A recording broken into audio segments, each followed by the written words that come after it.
All right, let's get right into it. For centuries, two of the biggest forces in human history, we're talking religion and science, have been stuck in what the philosopher Bertrand Russell called a prolonged conflict. It's basically an intellectual war that has completely shaped the world we live in today. So, what is this war really about? Is it as simple as, God versus the atom or creation versus evolution?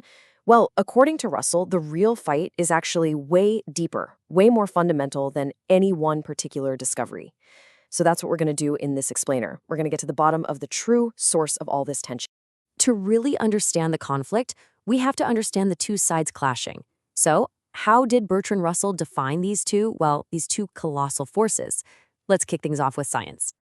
Now, for Russell, science isn't just a big book of facts. It's a method.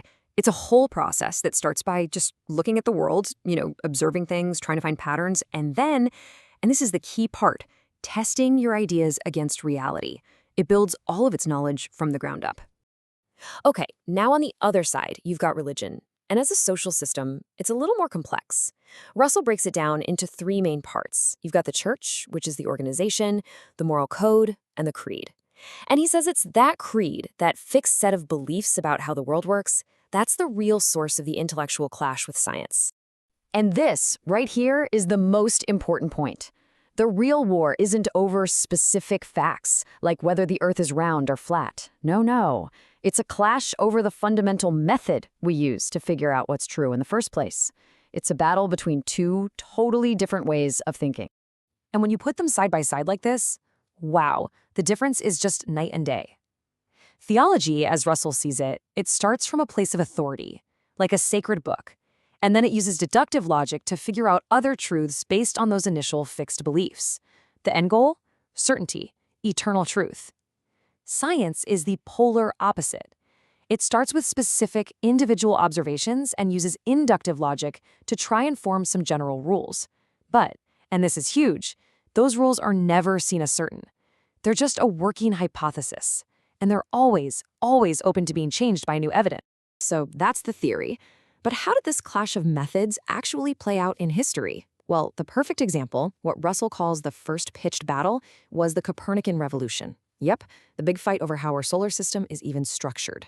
So, on one side, you had the accepted orthodox view from Ptolemy that said everything, the sun, the planets, all the stars, they all revolved around a stationary Earth.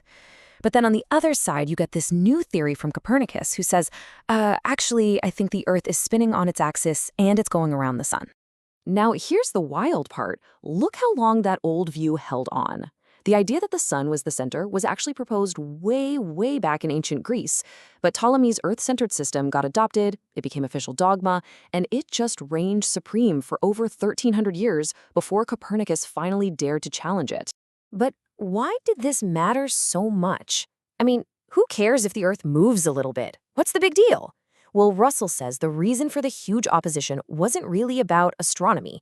It was about defending an entire interconnected system of thought. You have to understand, for the medieval mind, everything was connected in this giant single system, what Russell calls a logical unity. All knowledge, physics, morality, history, you name it, was all part of one big structure that was built on the ultimate authority, divine revelation, aka the Bible. And this is how they saw the danger. It was like a chain reaction. If someone like Galileo could prove the Bible was wrong about a simple scientific fact, well, then that casts doubt on the Bible's authority on everything. And if that authority gets weakened, what happens to the moral laws, like the Ten Commandments that are based on it? See, to them, questioning whether the sun moved was just one slippery step away from encouraging murder and total chaos in society. And the resistance to this new idea was fierce. It came from the very top. I mean, here you have Martin Luther, one of the leaders of the Protestant Reformation, just completely dismissing Copernicus. And notice his reasoning. It has nothing to do with evidence or observation. It is based 100% on the authority of Scripture. It's the method of science in a head-on collision with a method of theology. So, what happened next? I mean, the battle lines were drawn. Well, over the next few centuries, the scientific method just kept proving itself. It was unbelievably powerful and successful. And this forced a change in strategy from the other side, which led to, well, a kind of uneasy truce. Russell uses this fantastic military metaphor to explain it. He says that institutional religion slowly started to surrender its outworks, its claims about the physical, testable world, things like astronomy or geology. They gave up that ground in order to protect their central citadel. So what is that citadel? What's the fortress they retreated into? It's the realm that science can't really measure or test.